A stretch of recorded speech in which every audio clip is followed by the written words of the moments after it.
started. Okay, there we go. Yeah, okay, so this website, I've been watching and reading this website for many, many years, and the whole area is very, very interesting to me because there's sort of two two things that are of interest to me anyway. One is that the idea that life may have come from space rather than having emerged here on Earth. And I think it's plausible that life emerged here on Earth. In fact, I think Nick Lane has a good theory about that. But I've always been amazed at the resistance to the idea that it could have come from space. There's a lot of evidence that bacteria and viruses and things like that exist in space. And it could have, life could have been seeded here through just the planet drifting through space. So that's one idea. And then the other idea that I've always been interested in is alternative, what I'll call alternatives to the conventional theory of evolution, with conventional being that it's nothing but random mutations and then survival of the fittest. There have always been alternative ideas, Lamarckian and things like that, that what the organisms do has an effect on their descendants. But this alternative ideas like this were always considered heretical. They were banned from discussion. It's only sort of recently with things like gene transfer mechanisms and things like that that people are a little bit more tolerant of the idea that it's something other than random mutations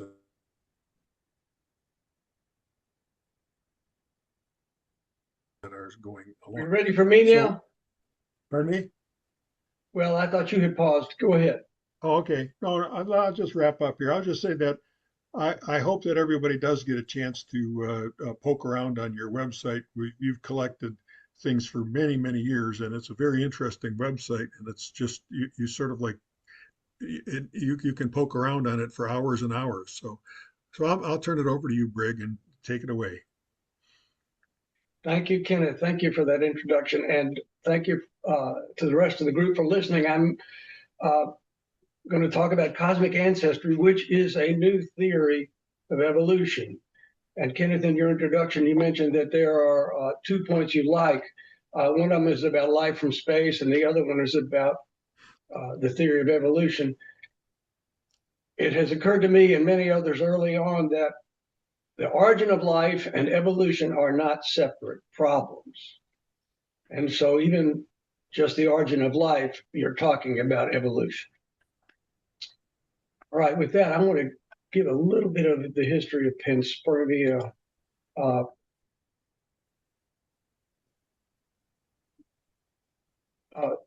Panspermia means seeds everywhere, and its earliest recorded advocate was, I'm going to try to get this screen where you can see it all.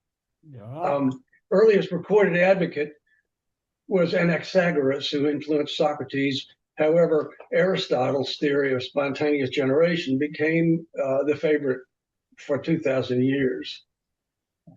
But in 1864, French chemist Louis Pasteur disproved spontaneous generation as it was then thought to happen with a very elegant experiment with a bent flask and a bent neck, and he showed that plain air cannot initiate life. He was reinforced by British physicist William Thomson and German physicist Hermann von Helmholtz, who argued that life could come from space. And then in the first decade of the 20th century, Swedish chemist and Nobel laureate Svante Arrhenius theorized that bacterial spores propelled through space by light pressure were the seeds of life on Earth. But in the 1920s, spontaneous generation came back. Russian biochemist Alexander Oparin and English geneticist J.B.S. Haldane had, working independently, came up with new theories involving a prebiotic soup, and it was rather unclear, but it solved the problem. Life originates in a soup. And supporting that theory, in 1953, American chemists Stanley Miller and Harold Urey showed that some amino acids can be chemically produced from ammonia and methane. And that experiment is famous, and the paradigm of Oparin and Haldane is still the favorite. In the 1970s, British astronomers Fred Hoyle and Chandra Wickramasinghe rekindled interest in panspermia. And give me a few minutes to talk about this. Chandra was a brilliant math student from Sri Lanka, which was then known as Ceylon. And after graduating from college there, he came to Cambridge and was Hoyle's student. And as a postdoc under Fred Hoyle, Hoyle said to him, I want you to figure out what is interstellar dust. Dust, and there are clouds. When we look at the Milky Way, we see dark clouds, and those are the dust that dims the light of the stars behind them, and it dims them in a way that tells that has clues about what the dust is. It's called the extinction spectrum, and it revealed that there are organics there. And Chandra Wickramasinghe became the world authority on how to analyze interstellar dust using infrared spectroscopy. And at one point, late in the analysis, he had tried everything you can think of, and Hoyle had decided or suggested that the particles had to be about 1 micrometer in size, and they had to have a low index of refraction to create the shape they created. And Wickramasinghe decided to try freeze-dried bacteria, which was just a lark, and the match was perfect. Here's one of their graphs. The dots are the actual extinction of the light from the stars at the center of the galaxy, and the black line is the extinction spectrum of freeze-dried bacteria. It was a perfect match. Hoyle, they wrote it up. John Maddox, who was the editor of Nature, thought that everything Hoyle wrote was worth publishing, and so it got published, but it didn't go over, and people thought Hoyle was a crackpot. Hoyle and Wickramasinghe later proposed that comets, which are largely made of water ice, carry bacterial life and protect it from radiation damage along the way. And it is now widely accepted that space contains the ingredients of life. But the mainstream science has not accepted the premise of modern panspermia, which is that whole cells seeded life on Earth. But I mentioned that origin of life and evolution are not separate problems. Hoyle immediately became interested in evolution and became skeptical about it and began to notice things and expanded. They ultimately expanded the theory of panspermia to include evolution. Now, what is the theory of evolution? Well, it's more than one thing. It is first of all, it's the history of life. We can look at a timeline and see that 4 billion years ago, there was very little life or no life. And then for 2 billion years, there was only bacterial life or prokaryotic life. And then at about 2 billion years, there's evidence for eukaryotic life. And there was a Cambrian explosion about 540 million years ago, and all of a sudden we have multi-cell creatures. Anyway, there's a history of life that's not in dispute. But the theory of evolution is also a theory of how it works. And after Darwin, the theory was on two tracks. There was the history, which we just discussed, and there's also genetics, which was a separate field founded by the monk in Czechoslovakia. Somebody tell me his name. Anyway, Mendel. Yes, and in the 1930s, there was something called the modern synthesis, where they decided to integrate the science of genetics with the history of life, and that was the modern synthesis. But how did these new inventions arise in the course of evolution. And between bacteria and humans, you can list a whole lot of inventions, eyes, ears, multicellularity. There's a long list of inventions. Where do they come from? Well, they come from new genetic programs. And so for the purpose of the question I'm asking, I want to define evolution this way. Evolution is an iterative process in which linear encoded instructions, that is, genotypes, are executed to produce results, phenotypes. The results include the instructions for the next generation, and these instructions are varied by some mechanism. Once per generation, the results undergo natural selection. Repetition of this process changes both the instructions and the results in a cumulative manner. Now, every neo-Darwinist would agree with this. There's just nothing to disagree with about it. But what the mechanism is and how the new instructions come into being is not at all clear. So we need a new theory. Well, I'm going to say why I think, but it's worth remembering that half of educated adults don't buy the theory of evolution. This is certainly an unusual situation. We don't have half of educated adults who don't buy the theory that the world is round or that the theory of gravity attracts planets. There are plenty of scientific theories that the educated public accepts and trusts, but the theory of evolution is not one of them. That's an odd situation. But let's think about it from a scientific point of view. How could we test the theory of evolution and decide, yes, we have good evidence that the modern synthesis or neo-Darwinism does explain it? Well, the first way would be with a quarantined biological experiment. That is to say, take some biology, seal it off from everything else, and keep it alive and see what happens. And this is being done, and it's especially well done by a group at Michigan State University that was founded by Richard Linsky, starting in about 1998.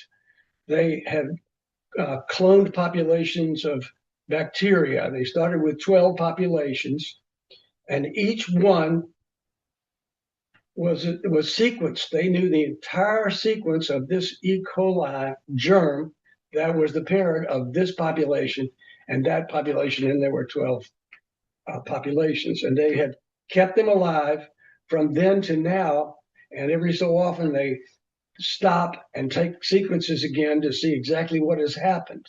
So it's a great experiment to test evolution, and I'm going to tell you, it does not sustain neo-Darwinism. We're going to come back to it. But that's test one, quarantined biology. All right. Test two would be computer models.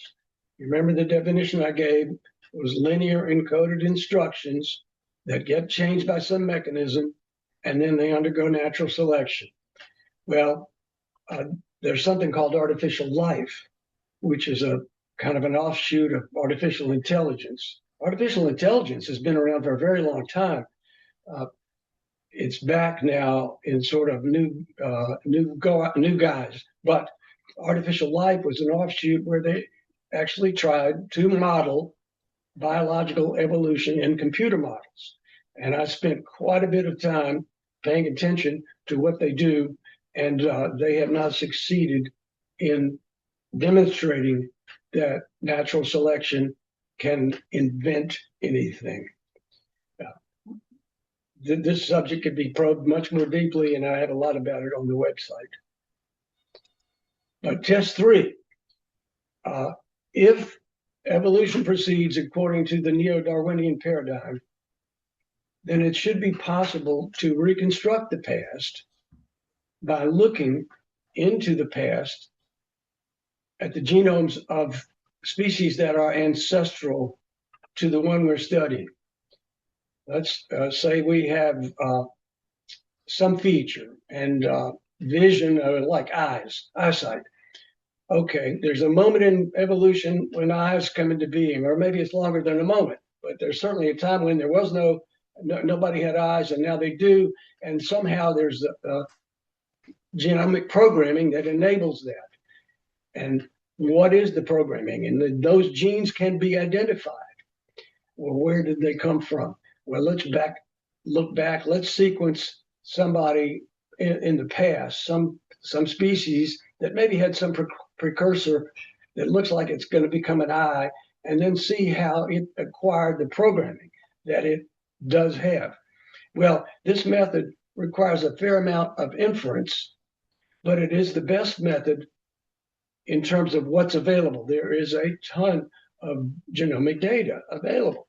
And so there's plenty to look at. And this is basically what I've been doing is looking at these reconstructions. Well, I'm going to tell you, they don't do it either. But let me try to illustrate what I'm talking about. This was a study that I tried to initiate with Tom Ray at the University of Oklahoma. He was the author of a program called Tierra, which was an artificial life model. And he wanted to look at the genomes, that a human genome. What are the genes that humans have that are unique to humans? And then let's go back and look at apes and chimps and lemurs and mice and see if we see the predecessors in those genomes. And if this was a paper that we put together for an astrobiology conference, and I illustrated it this way. Now, this is pretty primitive, but you get the idea that there's some gene that humans possess that the predecessor doesn't, but it ought, if life evolves the way neo-Darwinism says, there ought to be an identifiable predecessor with a sequence that's somewhat similar, and it ought to create a data point on one of these red lines. But if it doesn't work, and if genes have to be acquired, which is the theory that I'm promoting, then when you look at the chimp genome, for example, you'll see nothing similar to this, or you'll see something almost identical, in which case it wasn't unique to humans anyway. But I'm just trying to explain what we're looking for. Now, here's another example. And this was a study that found that genes that are necessary, well, let's even read it. Our work identifies recurrent interdomain horizontal gene transfer of bacterial peptidase genes into eukaryotes and establishes the critical impact that acquisition of one such bacterial gene had on punctuating the evolution of the vertebrate eye. Acquisition of foreign genetic material has the potential to punctuate eukaryotic evolution by providing immediate functional novelty. Now, this is a big surprise, but just to talk about the method, here they have a timeline with eukaryotic species on it. So this would cover about 2 billion years maybe. And here they're illustrating these are the genes, or one of this is that one gene that is present in these species with vision. And looking at the past, it's seldom there, but back among bacteria, they have a gene that's identifiable as a predecessor. And so here's an apparent example of a bacterial gene that's inactive until multi-celled life, and now it enables vision. This is a big surprise. All right, now I'm going to unshare for a second here. You remember, wait a minute. I said that there was an experiment at Michigan State that quarantined E. coli and watched them evolve for, since 1998. And then I said, it does not sustain neo-Darwinism. Well, let me say more about that. After 45,000 generations, one population out of the 12 made a breakthrough, they would say, which was that it became able to digest citrus. And it was part of the definition of E. coli that they cannot digest citrus. So this was a breakthrough. That happened in 2008. And fortunately, this experiment had frozen various populations along the way so they could go back and they could sequence the ancestors of this population and see what happened. And that analysis was lengthy. It took 4 years. But this is an example of test 1, the quarantine biology, and also test 3, we're going to reconstruct the past. And what did they see? Well, here's what they saw. This stage B, this is the genome or the key genetic sequence that enables this population to digest citrus. And where did these come from? Well, they came from the predecessor. Now, the same group reports that a previously silent genetic subroutine and an active regulatory sequence were duplicated and recombined into a configuration that became functional. These blocks were rearranged this way. They had guessed that it might be a cryptic gene, and yes, it was a cryptic gene. There was a sequence contained already that was silent, and now it's activated, and it enables this change to happen. Well, this is a very different theory of evolution. Let me take the floor for a minute here and say what the theory of cosmic ancestry is that the genetic program is already available, and then genomic operating systems can piece it together in a manner that would be like a word processor, a word processing program that's got grammar and syntax and spell check. If you took the Constitution or the Declaration of Independence and you broke it up into 6 or 12 random pieces, those features could put it back together and make it whole. Well, I'm suggesting that genomes have some of that ability. They're able to take existing blocks of programming and install them and test them and keep them if they work.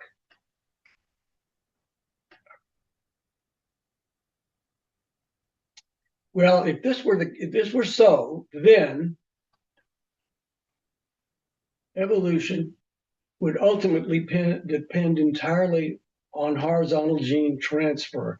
That is to say, the program has to come from somewhere. All right, is that possibly the case? Well, yes. I want to read this to you.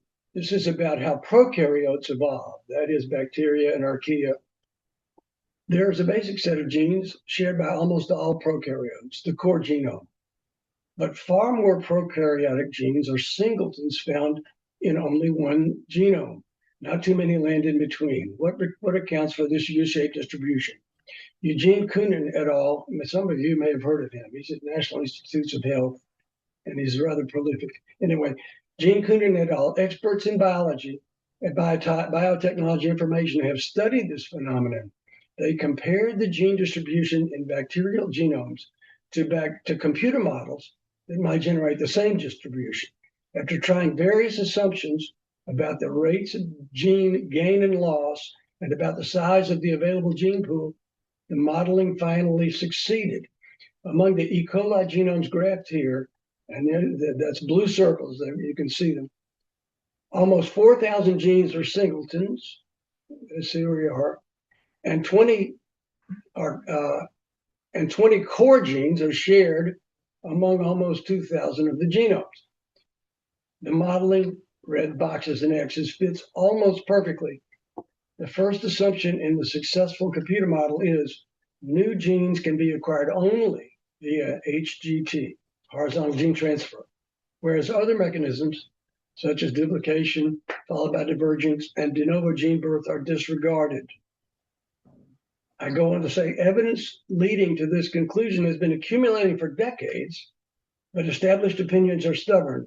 Even now, mainstream biology does not recognize the reach and profundity of this new paradigm of prokaryotic evolution. Now, let me, I wrote this up in 2021, and I've listed some updates since then, but these were supporting evidence bulletins before then. And I want to draw your attention to this one. Ernst Mayr said to me in person in 2000, among bacteria, HGT is all there is. Now, this is already startling. And in 2020, a group at UC San Diego, and their editor was W4 Doolittle, said that horizontal gene transfer can potentiate future adaptation. That is to say, the bacterium can acquire a new gene, but let it sit there silently until it wants to use it later. And this would be exactly what happened in that quarantine experiment that I mentioned. Now, here's another analysis that I want to draw your attention to. You may know what a ribosome is. It's every cell has ribosomes. Ribosomes are the great big molecular machine that translates RNA into protein.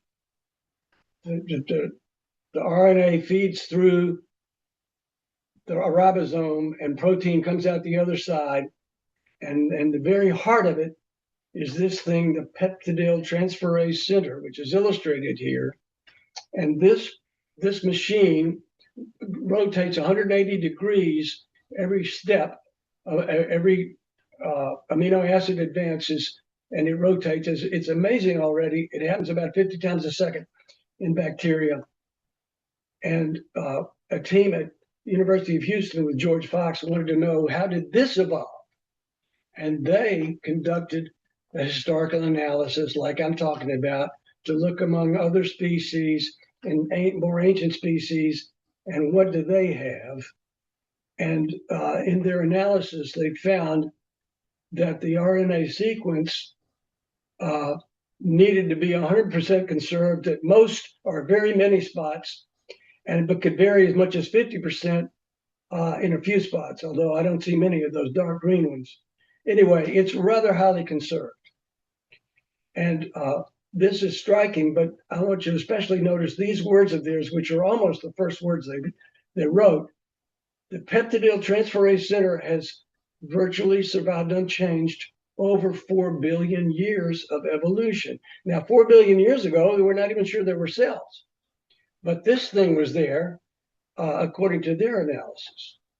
And this is a rather striking fact. And it in my mind, it bears out panspermia, but it also bears out my suggestion, or the suggestion, that everything has to already exist. It can't invent itself. Well, let me talk a minute before I go on. If this theory is true, then we end up thinking that life cannot originate. And not only can it not originate, but it can't evolve in the manner that neo-Darwinism says. That is, it can't invent its new features. It has to all be supplied.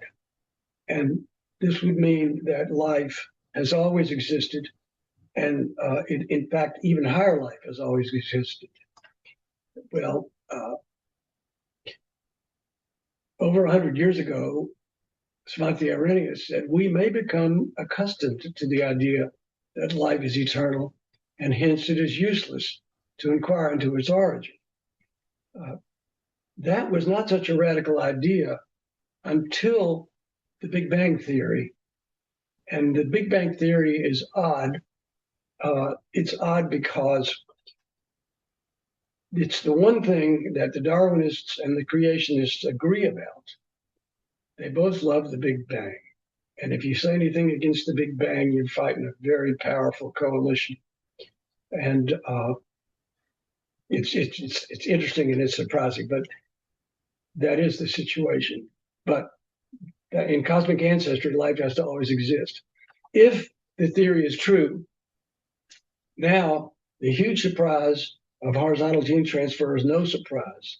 Now, life's early start, punctuated equilibrium, convergent evolution, the ubiquity of unfamiliar and de novo genes, the vast store of unknown genes and viruses, and genes that seem to precede their earthly deployment all make more sense. A theory of evolution that easily accounts for and even anticipates these things is worth considering. Now, I may be wrong, as I often acknowledge, but until quarantined experiments demonstrating the reigning theory succeed, I believe cosmic ancestry deserves a committed advocate and a full hearing. Thank you.